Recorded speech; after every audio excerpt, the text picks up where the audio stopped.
मेरा नाम काजल है। मैं एक बिजनेसमैन की पत्नी थी। मेरे पति को मरे हुए कई साल गुजर चुके थे। मेरे 3 बेटे थे और तीनों ही शादीशुदा थे। मेरी बहुएं मेरा ख्याल नहीं रखती थी, तो मैंने दूसरी शादी करने का फैसला कर लिया, क्योंकि मुझे इस उम्र में आकर एक हम सफ़र की ज़रूरत थी। मैंने शादी कर ली थी। वो लड़का बहुत कम उम्र का था। वो मेरा बहुत ख्याल रखता था। लेकिन मेरे बेटे कहते थे कि माँ, ये आपकी सारी दौलत लेकर भाग जाएगा, आप सब कुछ हमारे नाम कर दो। लेकिन मैं इनकार कर देती थी। मुझे लगता था कि मेरे बेटे मेरे बुढ़ापे का सहारा नहीं बनेंगे। मैं उस लड़के पर अंधविश्वास करने लगी थी। लेकिन एक दिन मेरे दिल में उसके लिए शक पैदा होने लगा। मैंने जब अपने पति को चेक करने के लिए बीमारी का बहाना बनाया और मैं सोने का नाटक करने लगी, तो मैंने देखा कि वो कम उम्र का मासूम लड़का मेरे साथ एक ऐसी हरकत कर गया जिसने मेरे रोंगटे खड़े कर दिए थे, और मैं कहीं किसी को मुंह दिखाने के लायक नहीं रही थी। मुझे तो विश्वास ही नहीं हो रहा था कि दुनिया में ऐसे भी लोग हैं, क्योंकि उसने मेरे भरोसे को चकनाचूर कर दिया था। और मुझे एहसास हुआ कि अगर मैंने अपने बच्चों पर विश्वास किया होता तो शायद मेरे साथ ये सब कुछ ना होता। ये वो सोच थी जो हर रात मुझे परेशान करती थी। बच्चों को अच्छा खिलाना पिलाना, उनका ख्याल रखना, उनके अच्छे भविष्य के लिए मेरे पति को जो भी करना पड़ता था उन्होंने किया था। यहाँ तक कि मेरे पति ने अपने बच्चों की खातिर किसी भी तरह की मेहनत में कोई कमी नहीं छोड़ी थी। मेरे बच्चे ये बहुत अच्छे से जानते थे, और मैंने भी उनकी परवरिश में कोई कमी नहीं छोड़ी थी। फिर भी आज वो मुझे मुंह नहीं लगा रहे थे। मेरे पति के जाने के बाद मैं बेहद अकेली हो गई थी। मेरे पति मुझसे बहुत मोहब्बत करते थे। एक हादसे में उनकी जान चली गई थी। मैं भी उनसे बहुत मोहब्बत करती थी। उनके लिए मैंने भी काफ़ी कुछ किया था, लेकिन उनको गए हुए अब काफ़ी समय हो गया, तो न जाने क्यों मुझे ये अकेलापन काटने लगा था। मेरे पति की याद मेरे दिल में हमेशा से ही बसी हुई थी। फिर भी मैं कुछ दिन की खुशियों के लिए इस रास्ते पर चल पड़ी थी। मैं जानती थी कि इस बुढ़ापे की उम्र में आकर दूसरी शादी करना मेरे लिए ठीक नहीं है। फिर भी मैंने ऐसा किया, क्योंकि मेरे बच्चे अपनी हर ज़रूरत आसानी से पूरी कर लेते थे, और जब मेरी ज़रूरत पूरी करने की बारी आती तो वो मुंह बना लेते थे और एक दूसरे पर डाल देते थे। एक दूसरे से कहते थे कि ये तुम्हारी भी तो माँ है। मैं तो इन सब की माँ थी, मगर अब जैसे मैं उन पर कोई बोझ थी। मेरी बहुएं चाहती थी कि मैं अपने कमरे से बाहर ना आया करूं। मैं उन लोगों के साथ बैठकर बातचीत करना चाहती थी। मैं इस घर की बड़ी थी, इस घर में अपनी हुक्मरानी करना चाहती थी, लेकिन ऐसा नहीं हो सका। मेरे तीनों बेटों और बहुओं ने जैसे मुझे अकेला कर दिया था।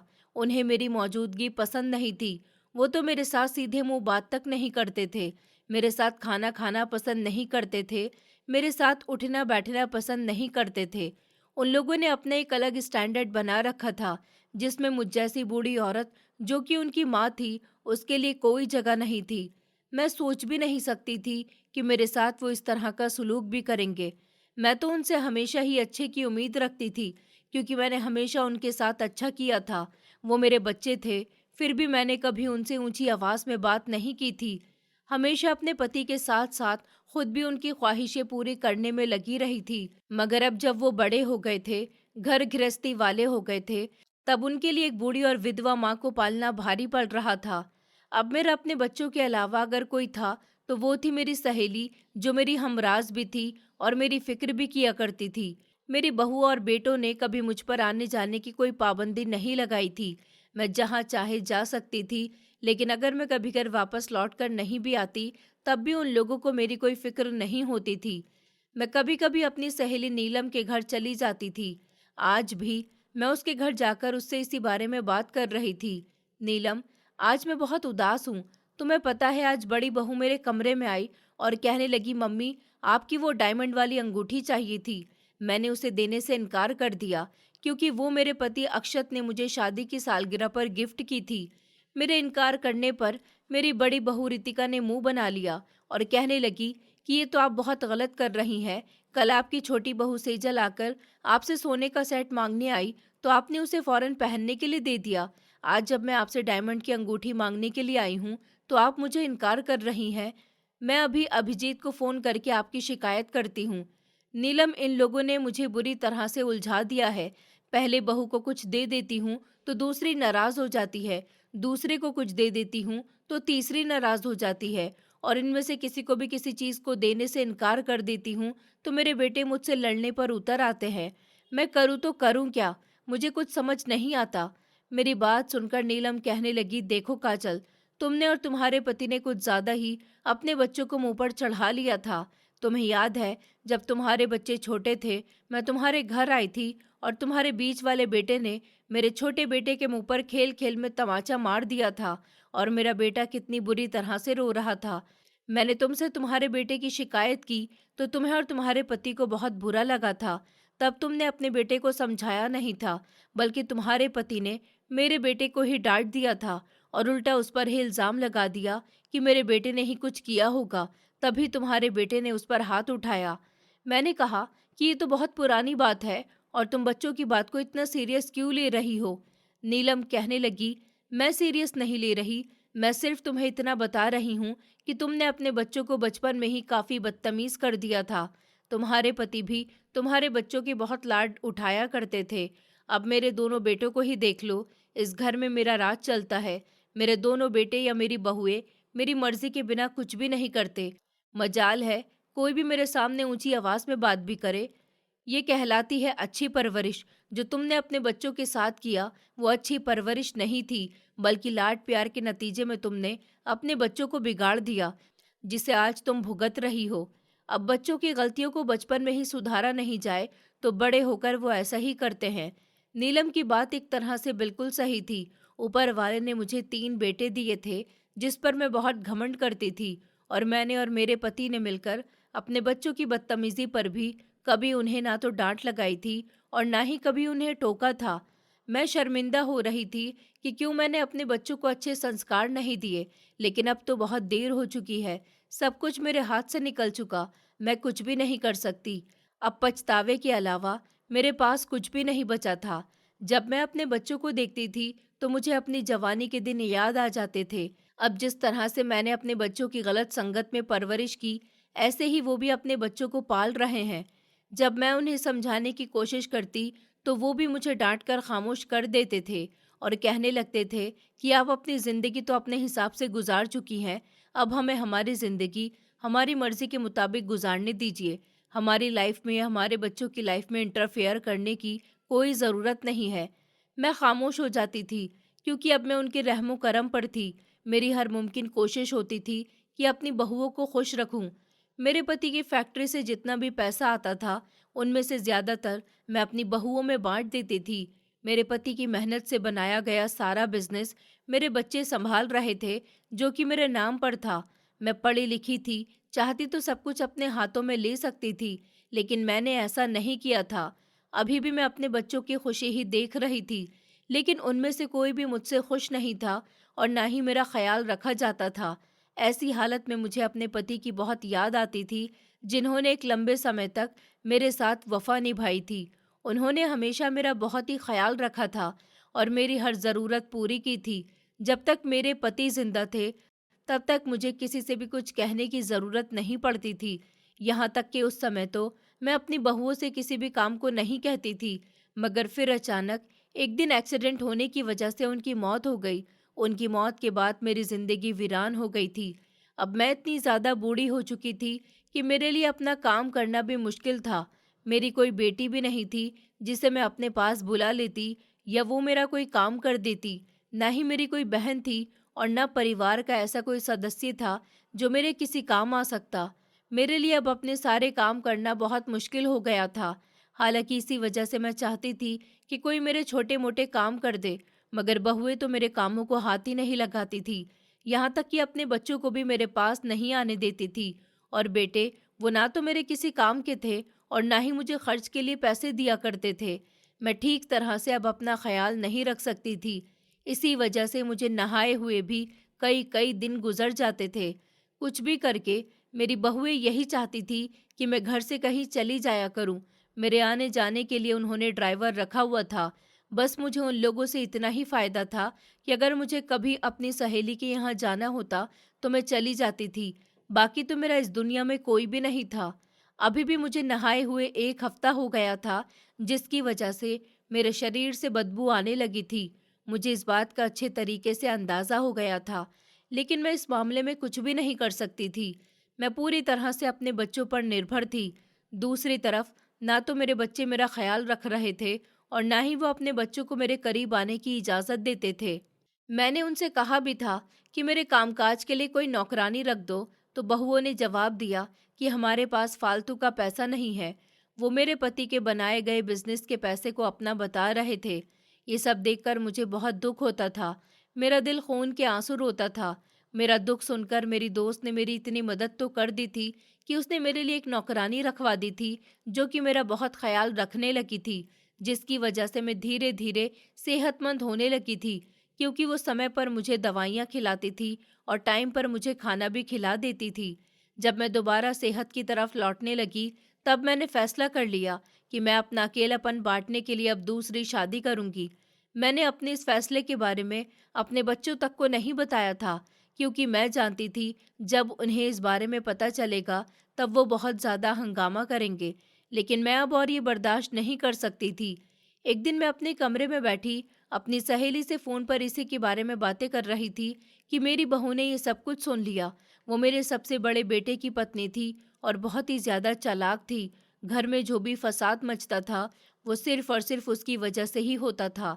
अपने पति के मरने के दौरान तो मैं इन चीज़ों को नज़रअंदाज करती थी, लेकिन अब मुझे एहसास हो रहा था कि उसी समय ही मुझे इस सब को जड़ से ख़त्म कर देना चाहिए था। अगर तभी मैं ऐसा कर देती, तो आज मेरे लिए इतनी ज़्यादा मुश्किलें पैदा ना होती। फिलहाल जो होना था वो हो ही चुका था। ये बात कि मैं दूसरी शादी करने का इरादा कर रही हूँ, मेरी बहू ने पूरे घर में जंगल की आग की तरह फैला दी थी। मेरे बेटे अगले ही लम्हे उठकर मेरे पास आ गए थे और मुझसे सवाल करने लगे कि आप ऐसा कैसे कर सकती हो? इस उम्र में जब दुनिया को ये पता चलेगा कि आप शादी कर रही हो, तो लोग हमारा बहुत मजाक उड़ाएंगे। हम किसी को मुंह दिखाने के काबिल नहीं रहेंगे। मैं इन सारी बातों के लिए तैयार थी। मुझे पता था कि वो आकर मुझसे यही सब कुछ कहेंगे, इसलिए मैं खामोशी से उनकी बातें सुनती रही। आखिर में मैंने उन्हें ये कहकर खामोश करवा दिया कि दुनिया तो अभी भी बातें करती है। जब तुम लोग अपनी माँ का ख्याल नहीं रख रहे, अपनी माँ को समय नहीं दे रहे, उसके खर्च और ज़रूरतें पूरी नहीं कर रहे, यहाँ तक कि तुम लोगों ने तो अपनी औलाद को भी मेरे करीब आने से रोक रखा है। इतना सब कुछ करके तुम्हें दुनिया की फिक्र नहीं हुई। मेरे पति मरने से पहले सब कुछ मेरे नाम कर गए हैं। ये सब कुछ मेरा है। मैं चाहूँ तो तुम्हें इस घर से अभी निकाल दूँ। मैं इस सब की मालकिन हूँ, लेकिन मैं तुम लोगों को खुद से अलग नहीं कर सकती। तुम लोगों को शर्म आनी चाहिए। इस समय तुम लोगों को अपनी माँ की नहीं, बल्कि दुनिया की फिक्र हो रही है। मेरी बात सुनकर मेरे तीनों बेटे खामोश हो गए थे और एक दूसरे के चेहरे की तरफ देखने लगे। इससे पहले कि मेरी बहुएं दोबारा कोई चालाकी करती और कोई और बात कहती, मैंने उन्हें ये कहकर खामोश करवा दिया था कि अगर किसी को इस बात से ज़्यादा ही परेशानी है, तो वो इस घर से जा सकता है। तुम लोगों को क्या लगता है कि मैं तुम लोगों के बिना नहीं रह सकती? हाँ, मैं तुम लोगों के बिना नहीं रह सकती, लेकिन मैं ऐसा करने की कोशिश ज़रूर कर सकती हूँ। ये सब कुछ मेरा है और हमेशा मेरा ही रहेगा। और ये बात तुम लोग याद रखो कि मैं कभी भी तुम लोगों को अपने घर से निकाल सकती हूँ। मेरी बात सुनकर सबको सांप सूंघ गया था और दोबारा किसी ने भी तेज आवाज में बात नहीं की थी। मैं सुकून का सांस ले रही थी कि मेरे पति ने मरने से पहले मेरा बहुत ख्याल किया था, जो उन्होंने कुछ भी अपने बच्चों के नाम नहीं किया। कारोबार, फैक्ट्री और घर सब कुछ मेरे नाम पर कर दिया था। अगर वो सब कुछ मरने से पहले बच्चों में बांट देते, तो ये लोग जल्द ही मुझे इस घर से बेघर कर देते, क्योंकि सारे कागजात मेरी अलमारी के लॉकर में रखे हुए थे, जिनकी चाबी मैं अपने पास बहुत संभाल कर रखती थी। अगर कागजात इन लोगों के हाथ लग गए, तो ये लोग सब कुछ अपने नाम करवा सकते थे। बस यहीं पर ये लोग मजबूर थे और कोई भी इतनी ऐश भरी जिंदगी छोड़कर जाना नहीं चाहता था। इसी वजह से इन सब लोगों ने मेरी बात मानने का फैसला कर लिया था। थोड़ी देर के बाद वो सब अपने कमरे में चले गए थे, जबकि मेरा बड़ा बेटा वहीं पर बैठ गया था और मुझे कहने लगा कि माँ, आखिरी बार इस बारे में अच्छी तरह से सोच लीजिए। आप पापा को अपनी नज़रों के सामने रखिए और दोबारा इस मामले के बारे में सोचिए। मैंने उसे समझाया था और कहा था कि तुम इस तरह की बातें करके मुझे अपने फैसले से हटा नहीं सकते। हालांकि बेहतर यही है कि मुझे इमोशनल करने के बजाय तुम अपनी पत्नी को जाकर वक्त दो। मुझे विश्वास है कि वो अब तुम्हारे इंतज़ार में बैठी होगी वो खामोशी से उठकर वहां से जाने लगा था, लेकिन जाते जाते उसने एक और सवाल कर दिया था और कहने लगा कि आप किससे शादी करोगी? कौन है वो? क्या आप जिससे शादी करोगी वो आपको अपने साथ अपने घर ले जाएगा? उसकी बात पर मैं धीमा सा मुस्कुराई और बोली, वो जो कोई भी हो, तुम्हें इस बात से कोई मतलब नहीं। तुम लोग अपनी जिंदगी में हमेशा व्यस्त रहते हो, अपनी माँ के बारे में कभी तुम लोगों ने नहीं सोचा, तो इस बारे में भी मत सोचो। और रही इस घर को छोड़ने की बात, तो मैं इस घर को छोड़कर तो कहीं नहीं जाऊंगी। ये मेरे पति का घर है और हमेशा मेरा और मेरे पति का ही रहेगा। मैं अगर दूसरी शादी भी कर रही हूँ, तो जिससे भी मेरी शादी होगी वो अपना सब कुछ छोड़कर यहाँ आएगा और इस घर में मेरे साथ रहेगा। मेरी बात सुनकर मेरा बेटा फिर से कुछ कहने वाला था, मगर मैंने उसे हाथ उठाकर कह दिया था, बस आगे अब कोई सवाल मत करना और अब अपने कमरे में जाओ। वो सांस हवा में छोड़ते हुए वहां से चला गया था। मैंने अभी एक गहरी सांस ली और बिस्तर के साथ टेक लगाकर बैठ गई थी। अब मैं सोच रही थी कि आखिर ये शादी किससे करूं। इस सिलसिले में मैंने अपनी सहेली नीलम से मदद लेने का फैसला कर लिया था। नीलम मेरी बचपन की सहेली थी। न सिर्फ उसने मेरे साथ बचपन की दोस्ती को निभाया था, बल्कि जवानी में भी और अब बुढ़ापे में भी आकर वो अपनी दोस्ती का हक अदा कर रही थी। मेरी बात सुनकर वो कुछ देर के लिए खामोश हो गई थी और फिर मुझे कहने लगी कि अगर मैं तुम्हारे लिए कोई लड़का पसंद करूं, तो क्या तुम मेरी पसंद के लड़के से शादी कर लोगी? ऐसी बात सुनकर मैंने कहा, क्यों नहीं, तुम मेरी दोस्त हो, तुम्हारी पसंद ही मेरी पसंद होगी। बल्कि मैं तो सबसे ज्यादा विश्वास ही तुम पर करती हूँ। मुझे भरोसा है कि तुम कोई भी फैसला ऐसा नहीं लोगी जिससे मुझे किसी भी तरह का कोई नुकसान पहुंचे। मेरी बात सुनकर वो मुस्कुराने लगी थी। थोड़ी देर के बाद उसने कॉल कट कर दी थी, जबकि मैं भी आराम करने के लिए लेट गई थी। अगले दिन मैंने बाहर जाने का फैसला किया था। एक लंबा समय बीमारी से लड़ने की वजह से मुझे ऐसा लग रहा था जैसे मैं गाड़ी नहीं चला पाऊंगी। इसके बावजूद भी मैंने कोशिश की थी और ड्राइवर के बिना ही गाड़ी लेकर घर से निकल गई थी। मैं अपनी कोशिश में कामयाब हो गई थी। मैं बहुत ही धीमी रफ्तार में गाड़ी चला रही थी, लेकिन कामयाबी के साथ आगे बढ़ती जा रही थी। अचानक ही मुझे रास्ते में लगभग 20 साल की उम्र का एक लड़का नजर आया था, जो कि बहुत ही परेशान था। मैं गाड़ी से उतरी और उसके करीब गई। उसकी परेशानी की वजह पूछने लगी। मेरी बात सुनकर उसने मुझसे कहा कि वो घर से भागकर आया है। उसके माता पिता इस दुनिया में नहीं है। वो अपने चाचा चाची के साथ रहता है। उसकी चाची उस पर बहुत जुल्म करती है। बचपन में ही उसके माता पिता उसे छोड़कर चले गए थे और बचपन से लेकर अब तक वो अपनी चाची के अत्याचार खामोशी से बर्दाश्त कर रहा था। उसकी चाची उसे अपने घर का नौकर बनाकर रखती थी और अगर उससे किसी भी काम में थोड़ी भी गलती या देरी हो जाती, तो वो उसके साथ मारपीट करने लग जाती थी। वो अब समझदार हो गया था, इसलिए अब उससे ये सब कुछ बर्दाश्त नहीं हुआ और वो घर से भाग गया। उसकी कहानी सुनने के बाद मैंने कहा, अब तुम कहाँ जाओगे? तो उसने कहा कि सड़कों पर इधर उधर भटक लूंगा, मगर अपने चाचा के घर वापस नहीं जाऊंगा। मैं भी सुकून की जिंदगी बिताना चाहता हूँ। अगर मुझे सुकून सड़कों पर इधर उधर टहलने से मिलता है, तो ये भी मेरे लिए बहुत है। वैसे तो मैं कोई भी काम करने के लिए तैयार हूँ, मगर शर्त यह है कि कोई मेरी बेइज्जती न करे। मैं अब अपने आप को ही अपनी नज़रों में गिरता हुआ और नहीं देख सकता। उस लड़के पर मुझे तरस आने लगा था। उसके साथ साथ मुझे उस पर गुस्सा भी आ रहा था, जो सड़कों पर इधर उधर टहलने की बात तो कर रहा था, लेकिन वो लड़का था। अगर किसी कारोबार को तलाश करता, तब भी अपनी जिंदगी को बेहतर बना सकता था। मैंने उससे कहा कि चलो, मैं तुम्हारे चाचा चाची के घर चलती हूँ। मैं उन लोगों को समझाऊंगी। मेरी बात सुनकर वो तेजी से इनकार में सर हिलाने लगा और मुझसे कहने लगा, मैं उस नर्क में वापस कभी नहीं जाऊंगा। आप नहीं जानती मेरे चाचा चाची कितने जालिम लोग हैं। मैंने कहा, इस तरह सड़कों पर भटकने से तो तुम्हारा भविष्य खराब हो जाएगा। मेरी बात सुनकर वो खामोश हो गया था। फिर वो मेरे चेहरे की तरफ देखकर कहने लगा कि आप मुझे अपने साथ लेकर चलेंगी। उस लड़के ने मुझे अपना नाम सुमित बताया था। सुमित की बात सुनकर कुछ लम्हे के लिए तो मैं हैरान रह गई थी और सोचने लगी कि आखिर ये मेरे साथ जाने के लिए कैसे रजामंद हो सकता है। मैं इन्हीं सोचों में खोई हुई थी कि वो मुझे दोबारा कहने लगा कि मेरा इस दुनिया में कोई भी नहीं है। मेहरबानी करके मुझ पर एहसान कर दीजिए, मुझे अपने साथ रख लीजिए। मैं सारी जिंदगी आपकी सेवा करूंगा। मुझसे घरेलू भी सारे काम आते हैं। आप जैसा कहोगी मैं वैसा करने के लिए तैयार हूँ। मैंने दोबारा इस लड़के के चेहरे की तरफ देखा और अंदाजा लगाने की कोशिश की कि ये किस तरह का लड़का है। उसकी बातों और हरकतों से वो मुझे किसी भी तरह से चालाक नहीं लग रहा था। हालांकि मैंने फैसला कर लिया था कि मैं उसे अपने साथ लेकर जाऊंगी, लेकिन ऐसे नहीं, बल्कि एक रिश्ते में बांधकर। मैंने उसी समय उस लड़के से शादी करने का फैसला कर लिया था। वैसे भी मुझे अपना अकेलापन दूर करने के लिए और अपनी सेवा करने के लिए किसी के साथ की जरूरत थी। ऐसा इस दुनिया में कोई नहीं है कि बिना रिश्ते के हमारी मदद करे, मगर मैं इसको अपने रिश्ते के साथ जोड़कर रख सकती थी। ये लड़का भी बहुत बेबस और मजबूर था। घर से भागने का कदम जब उसने उठाया था, तो इसके बाद मुझे विश्वास था कि वो मेरी दौलत के बारे में सुनकर आसानी से मेरे साथ शादी कर लेगा और मेरी उम्र के बारे में भी नहीं सोचेगा। जब मैंने उसे शादी की ऑफर की, तो वो खुशी से उछलने लगा था। मैं जानती थी कि अपने अच्छे भविष्य के लिए वो कभी भी इस रिश्ते से इनकार नहीं करेगा।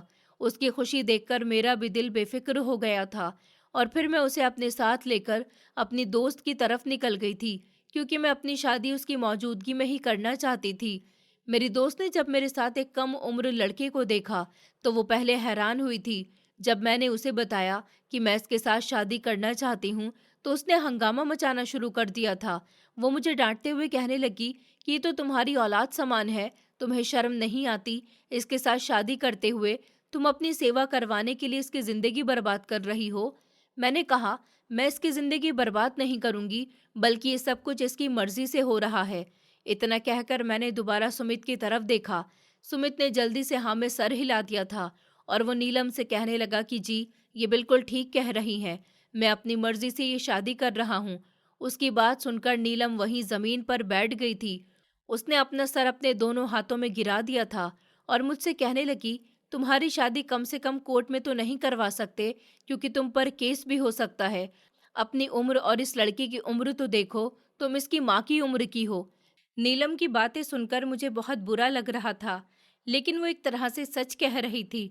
हालांकि मैंने उसे किसी भी तरह की बहस नहीं की थी और उसके कहने के मुताबिक सुमित को लेकर मैं अपने पुराने घर चली गई थी। नीलम ने वहां पर शादी का बंदोबस्त करवा दिया था और फिर पंडित जी ने हम दोनों की शादी करवा दी थी। मैंने देखा था कि शादी की रस्में करते समय पंडित जी भी हमें अजीबोगरीब नज़रों से देख रहे थे। जब वो वहां से जाने लगे, तो मुझसे कहने लगे कि कम से कम शादी तो तुम अपनी उम्र के लड़के के साथ करती। इस तरह इस कम उम्र के लड़के की जिंदगी बर्बाद करके तुमने बिल्कुल भी ठीक नहीं किया। इससे पहले कि मैं उनको कोई जवाब देती, पंडित जी खुद ही तेजी से घर से बाहर निकल गए थे। मेरा दिमाग गुस्से से खौल उठा था, क्योंकि सारे लोग ही मुझे बातें सुना रहे थे, जबकि कोई भी ये नहीं देख रहा था कि ये शादी मेरी नहीं, बल्कि इस लड़के की मर्जी से भी हुई है।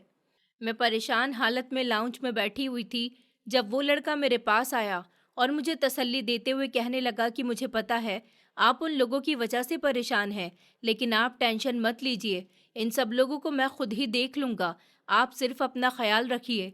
मैंने बहुत सोचने और समझने के बाद उसे अपने घर लाने का फैसला कर लिया था। जब मैं उस लड़के को लेकर घर के अंदर दाखिल हुई, तो मेरे सारे बेटे हैरानी से मेरी तरफ देखने लगे और पूछने लगे कि ये कौन है।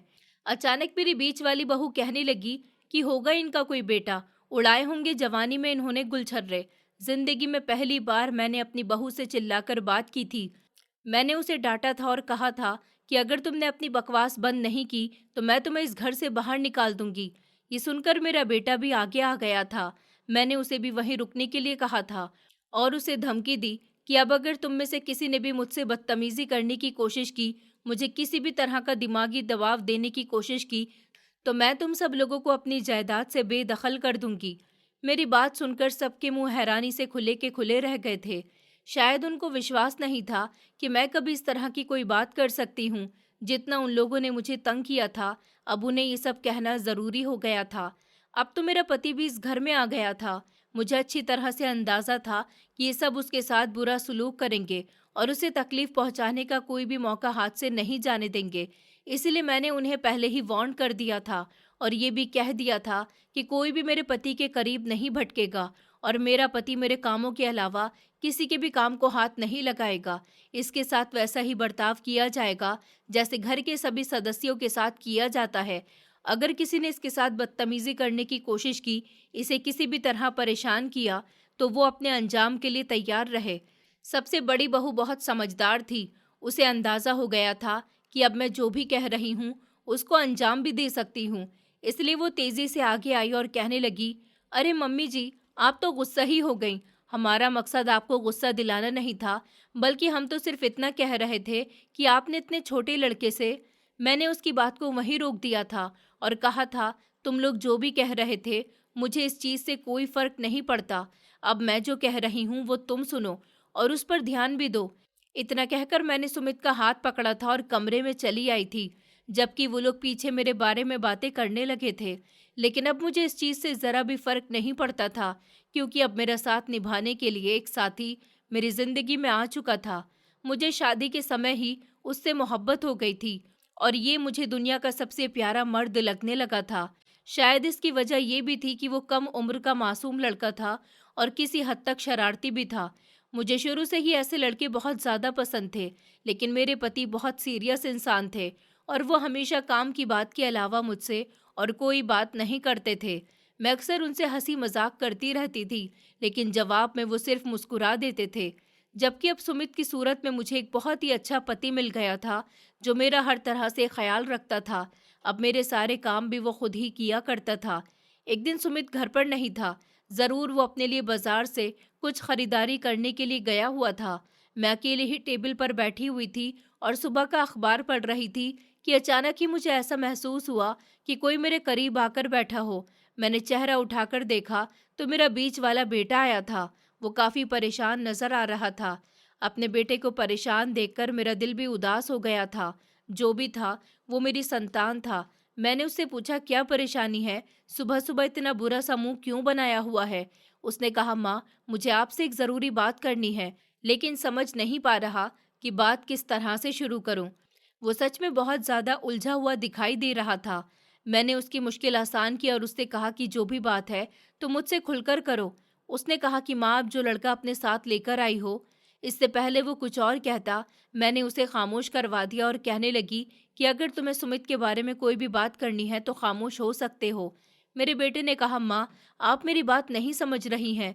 वो लड़का चेहरे से जितना मासूम नजर आता है, उतना मासूम नहीं है। न जाने क्यों मुझे लग रहा है कि वो कोई बड़ा मकसद लेकर यहाँ आया है। वो बहुत जल्द आपकी सारी जायदाद अपने नाम करवा लेगा। न सिर्फ आप खाली हाथ रह जाओगी, बल्कि हमारे पास भी कुछ नहीं बचेगा। मैं तो कहता हूँ कि आप हम तीनों को हमारे हिस्से की जायदाद दे दीजिए, ताकि आगे चलकर हमें उस लड़के से कोई डर न रहे। मैंने उसकी बात बहुत तसल्ली से सुनी थी और उससे कहा कि मैं किसी की वजह से किसी की भी ज़िंदगी बर्बाद नहीं कर रही, बल्कि मैं तो अब सबकी ज़िंदगी आसान बनाने की कोशिश कर रही हूँ। तुम लोगों को ही तो मुझसे प्रॉब्लम थी। मुझे कुछ हो जाता था तो मेरे कमरे में कोई मुझे देखने तक नहीं आता था। मेरे कपड़ों की धुलाई नहीं होती थी। हालांकि ये सारे काम तुम्हारी पत्नी नहीं करती, बल्कि नौकरानी करती थी। उन लोगों से तो इतना तक नहीं होता था कि नौकरानियों से कहकर मेरे कपड़े भी धुलवा दिया करें, और मेरी दवाई की भी किसी को परवाह नहीं होती थी। लेकिन अब तो ऐसा कुछ भी नहीं है। तुम लोग आराम से रहो। अब तो ऐसी कोई भी प्रॉब्लम नहीं है। अब तो मेरे सारे काम हो रहे हैं। मैं जानती थी कि वो ये सब मेरी जायदाद हथियाने के लिए कह रहा है। मेरे बेटे ने अपना सर दोनों हाथों में पकड़ लिया था और अपने बाल नोचते हुए कहने लगा, आप बहुत पछताएंगी माँ, आप बहुत पछताएंगी। आपको अंदाज़ा नहीं है, कल मैंने उसको किसी लड़की से बातें करते हुए सुना था। वो उससे अपनी मोहब्बत का इजहार कर रहा था और उससे कह रहा था कि बहुत जल्द इस औरत को अंजाम तक पहुंचा दूंगा। इसके बाद मैं हमेशा हमेशा के लिए तुम्हारे पास आ जाऊंगा। अपने बेटे की बात सुनकर एक लम्हे के लिए मेरा दिल डर से धड़कने लगा। फिलहाल जो भी था, मुझे सुमित पर इतना भी अंधा भरोसा नहीं करना चाहिए था। एक लम्हे के लिए मेरे दिल में आया कि मैं अपने बेटे की बात पर विश्वास कर लूं, लेकिन फिर मैंने सोचा, हो सकता है कि मेरा बेटा जानबूझकर मेरे दिल में सुमित के लिए नफरत डाल रहा हो, ताकि मैं सुमित पर भरोसा करना छोड़ दूं। मैंने अपने बेटे को कहा था कि ठीक है, मैं इस मामले पर गौर करूंगी, मगर ये मत भूलना कि तुम लोगों पर भी विश्वास नहीं करती। मेरा बेटा कुछ भी कहे बिना खामोशी से वहां से उठकर चला गया था। मैं दोबारा से अखबार पढ़ने में बिजी हो गई थी, लेकिन अब मेरा दिमाग अपने पति की तरफ से उलझा हुआ था। मेरे दिल में न जाने क्या आया। मैंने जल्दी से मोबाइल उठाया और ड्राइवर को कॉल कर डाली। मैंने उससे पूछा कि तुम इस समय कहाँ पर हो और सुमित साहब कहाँ हैं? मेरी बात सुनकर वो कुछ लम्हों के लिए खामोश हो गया था। उसे खामोश पाकर मुझे बहुत गुस्सा आया। मैंने उससे कहा कि मुझे 1 मिनट के अंदर अंदर अपनी लोकेशन भेजो। ड्राइवर ने कहा कि माफ़ करना मालकिन, मैं ऐसा नहीं कर सकता। सुमित साहब ने मुझे ऐसा करने से सख्ती से मना किया है। इतना कहकर उसने कॉल काट दी थी। ड्राइवर की ये बात सुनकर मेरा दिमाग गुस्से से खौलने लगा था। मैं सोच भी नहीं सकती थी कि वो मेरे साथ ऐसा भी सलूक कर सकता है। दूसरी तरफ मुझे सुमित पर भी बहुत गुस्सा आ रहा था। अब मुझे अपने बेटे की बात पर विश्वास होने लगा था कि मेरा पति ज़रूर मेरी नाक के नीचे कोई खेल खेल रहा है। मैं गुस्से में कमरे के चक्कर काट रही थी। मुझे अचानक दरवाज़ा खुलने की आवाज़ सुनाई दी। मैंने देखा तो सुमित कमरे के अंदर दाखिल हो रहा था। मुझे देखकर वो मुस्कुराने लगा, लेकिन इस बार मैं मुस्कुरा नहीं सकी। मैं तेज़ी से उसके पास गई और उससे पूछने लगी कि तुम इस समय कहाँ से आ रहे हो? मुझे देखकर उसने एक गहरी सांस ली और मुझे आराम से बैठने का इशारा किया। उसका ये इशारा देखकर मुझे गुस्सा आने लगा था। मैं उससे नाराज़ हो रही थी और उससे सख्ती से सवाल कर रही थी, जबकि वो ऐसा महसूस ही नहीं कर रहा था। ऐसा लग रहा था जैसे उसे मेरे गुस्से से कोई फर्क नहीं पड़ता। उसने कहा, आप थोड़ी देर के लिए यहाँ आराम से बैठिए, अपने दिमाग को ठंडा कीजिए, फिर मैं आपको सारी बात बताता हूँ। उसने मुझे अपने सामने बिठाया और मेरा हाथ पकड़ते हुए कहने लगा, दरअसल मेरी तबीयत अचानक से बहुत ख़राब हो गई थी, इसलिए मैं ड्राइवर को लेकर अस्पताल चला गया था। जब मैं अपने टेस्ट करवा रहा था, तभी आपकी कॉल आई थी। ड्राइवर ने मुझे आपकी कॉल के बारे में बताया था, लेकिन मैंने उसे मना कर दिया था कि वो आपको मेरी अस्पताल में मौजूदगी के बारे में ना बताए, क्योंकि मैं जानता था कि आप फिक्रमंद हो जाएंगी और मेरे पीछे आ जाएंगी, जबकि आपकी खुद की भी तबीयत ठीक नहीं थी। सुमित की बात सुनकर मैं फिक्रमंद हो गई थी और उससे पूछने लगी, तुम्हें क्या हो गया था और अब तुम्हारी तबीयत कैसी है? कहीं कोई सीरियस प्रॉब्लम तो नहीं है? वो मुस्कुराने लगा और कहने लगा, बस इसी वजह से ही मैं आपको नहीं बता रहा था। मुझे पता है कि आप मेरी बहुत ज़्यादा फिक्र करती हैं और इससे कहीं ज़्यादा मुझसे मोहब्बत करती हैं। मैं आपको परेशान नहीं करना चाहता था। अब आपको फिक्र करने की ज़रूरत नहीं है। अब मैं बिल्कुल ठीक हूँ। सुमित की बात सुनकर मुझे किसी हद तक थोड़ी सी तसल्ली मिल गई थी। इसके बाद मैं भी सोफे पर जाकर बैठ गई और सुमित की तरफ देखने लगी। थोड़ी देर बाद उसने मोबाइल उठाया।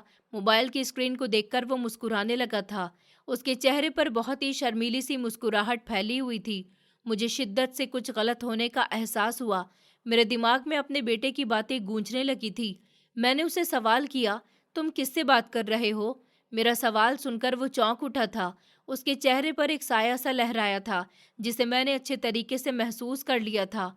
वो हड़बड़ा गया और कहने लगा, किसी से भी नहीं, मैं तो बस ऐसे ही अपना सोशल मीडिया अकाउंट खोलकर बैठा हुआ था और एक कमेंट देख रहा था।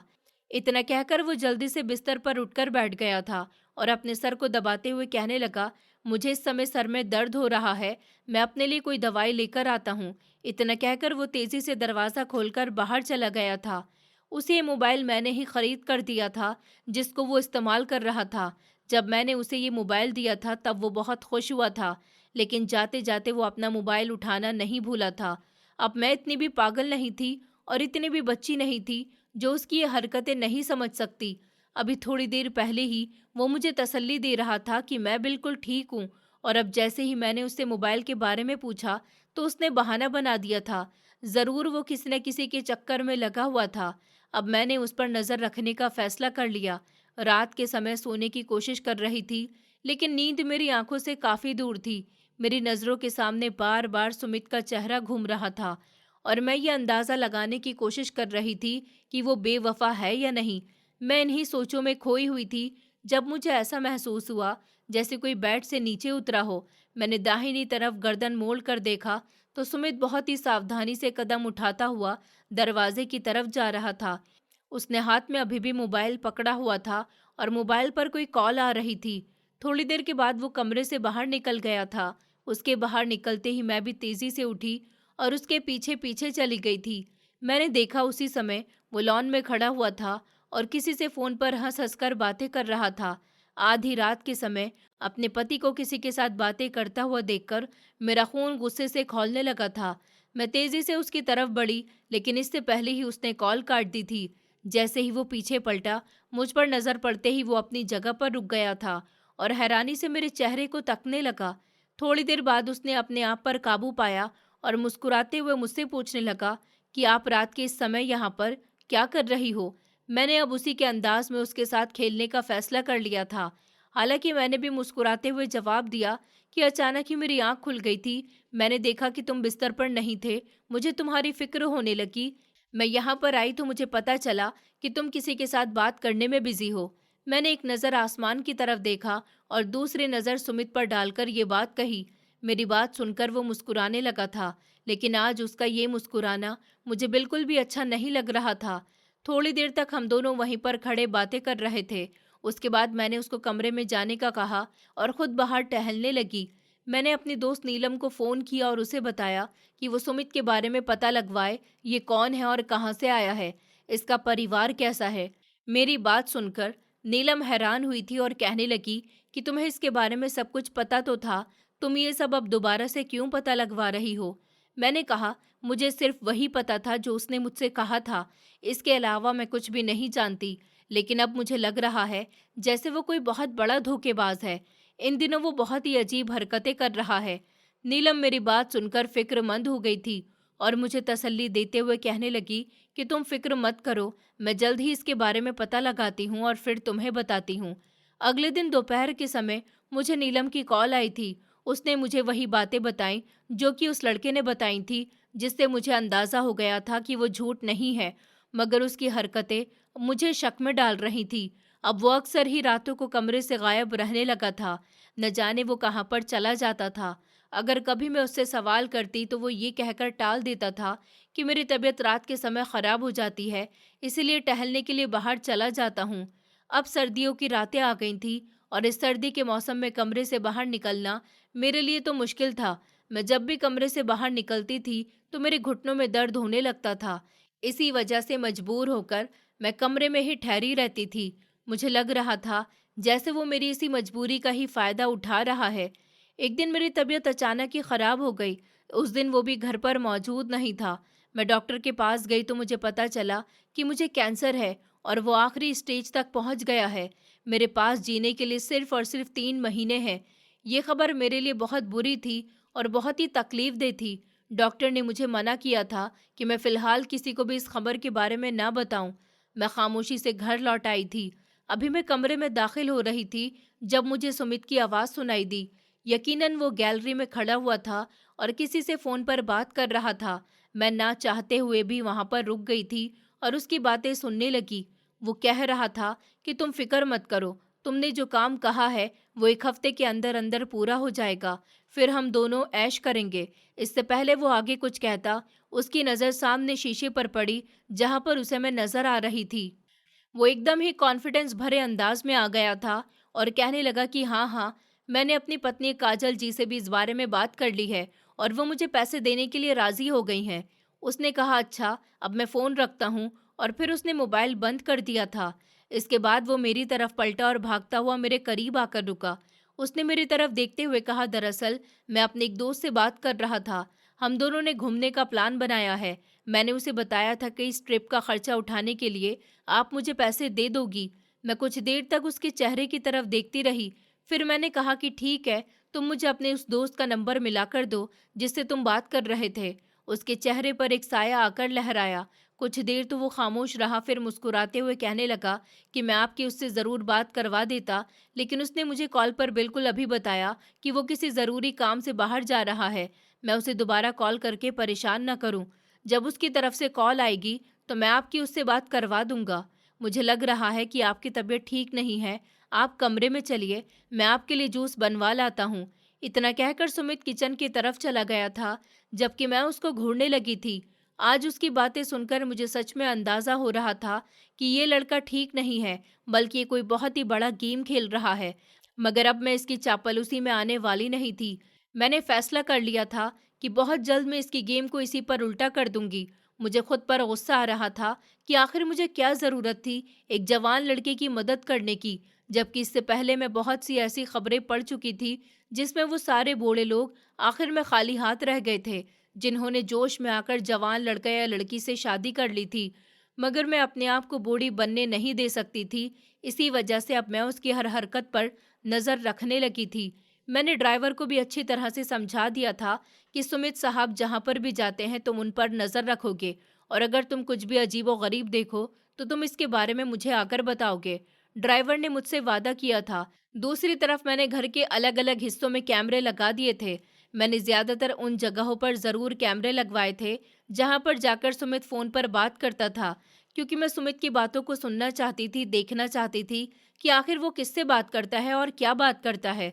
दूसरी तरफ मैंने नीलम को भी कह दिया था कि वो सुमित की सारी कॉल रिकॉर्डिंग निकलवाए, क्योंकि अब मुझे उस पर शक हो गया है। नीलम ने मुझे तसल्ली दी और कहा कि तुम्हारा ये काम 1 हफ्ते के अंदर अंदर ही हो जाएगा। उस दिन मेरा दिल बहुत ज्यादा उदास था। एक तो मुझे अंदाजा हो गया था कि मेरा अंतिम समय चल रहा है, और दूसरी तरफ अपने बच्चों की बेवफाई मुझे तोड़ रही थी। मेरे बच्चे मुझसे दूर हो गए थे। बड़ा बेटा तो अब मुझसे बात तक नहीं करता था, और छोटे दोनों बेटे सिर्फ अपने काम से ही मेरे पास आते थे। मेरे पोते पोती मुझसे दूर भागते थे। वो मुझे देखकर ऐसा बर्ताव करते थे जैसे उन्होंने कोई बहुत बुरी चीज देख ली हो। ये सब देखकर मुझे बहुत दुख होता था। मैं कभी कभी चाहती थी कि अपने बेटों को अपनी बीमारी के बारे में बता दूं। हो सकता है कि वो मेरे साथ अपना व्यवहार ठीक कर ले। लेकिन फिर मैं सोचकर खामोश हो जाती थी कि अच्छा है कि मैं तकलीफ बर्दाश्त करती रहूं। मैं नहीं जानती थी कि सुमित की मोहब्बत मुझे इस कदर महंगी पड़ जाएगी। मैं कभी भी किसी पर भरोसा करने के काबिल नहीं रहूंगी। जिस दिन मुझे सच्चाई का पता चला, उस दिन मेरा सारी दुनिया से विश्वास ही उठ गया था। उस दिन मैंने भी अपने बेटों को ये नसीहत कर दी थी कि चाहे कोई कितना भी गरीब क्यों ना हो, लेकिन उस पर कभी भी अंधा भरोसा नहीं करना चाहिए, क्योंकि आखिर में जब ये भरोसा टूटता है तो इंसान को बहुत दुख होता है। दिन तेजी के साथ गुजरते जा रहे थे।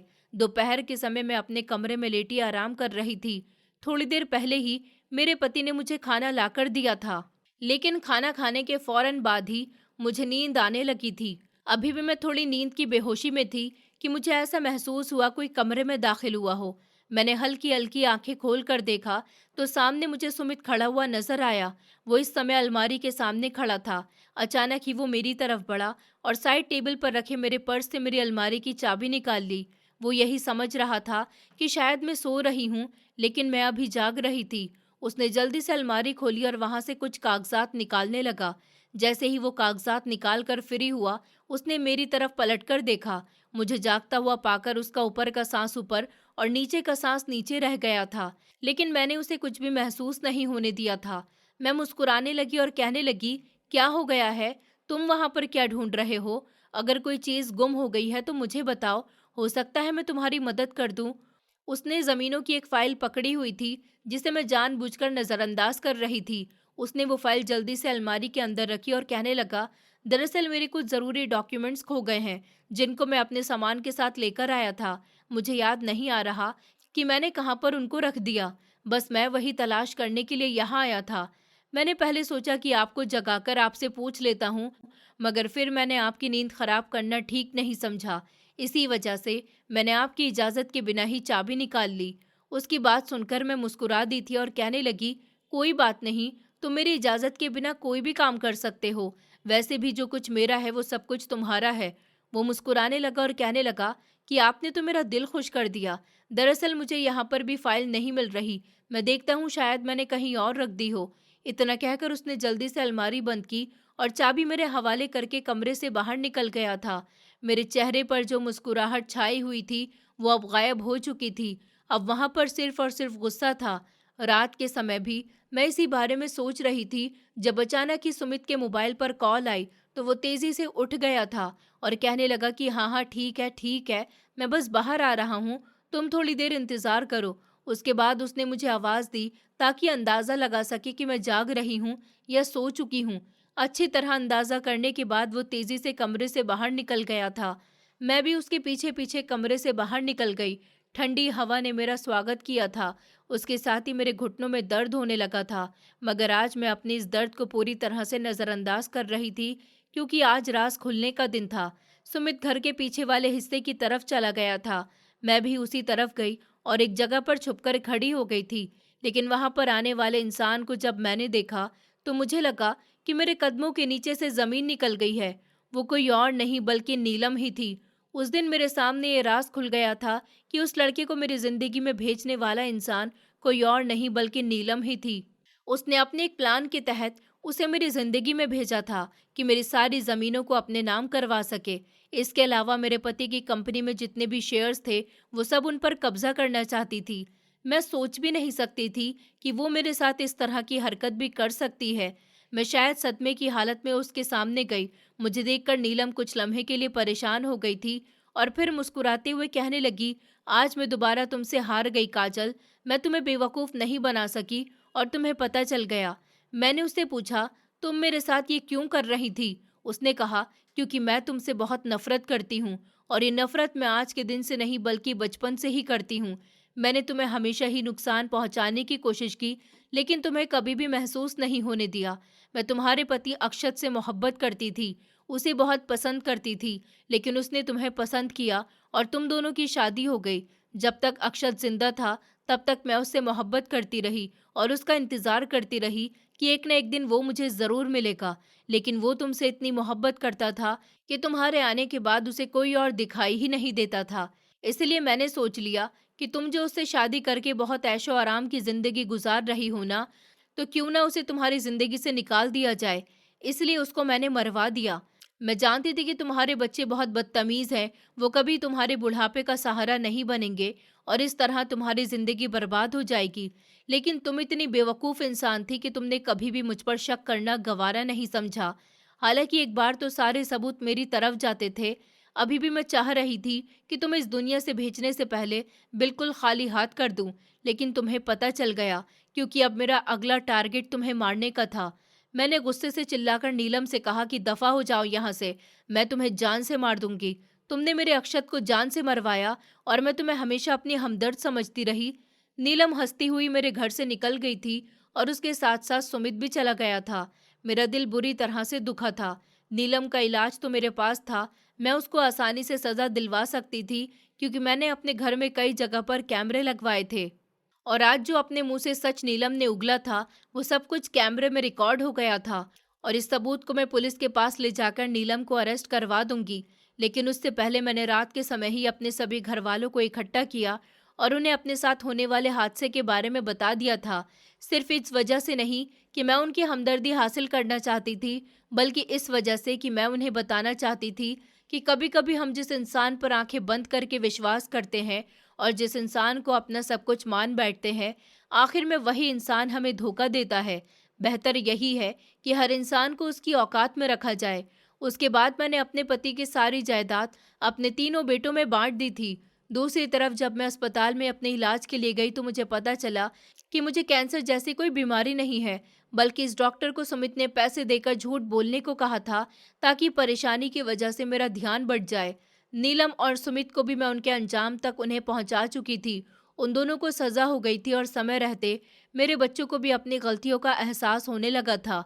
उन्होंने एक दिन मुझसे माफ़ी मांग ली थी, मैंने भी उन्हें माफ़ कर दिया था और दोबारा मैं उनके साथ सुकून की ज़िंदगी गुजारने लगी। दोस्तों, उम्मीद करती हूँ आपको हमारी कहानी पसंद आई होगी।